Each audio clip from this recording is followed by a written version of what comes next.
In this video, I'll be showing you how to share a folder in Dropbox. So I'm going to open up Dropbox, and as you can see here, I have a demo folder. Next to it is an option to share. Sharing in Dropbox is very easy. All you do is add a name or an email.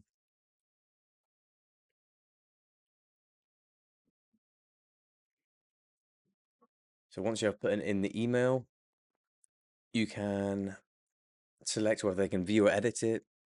You can go into settings,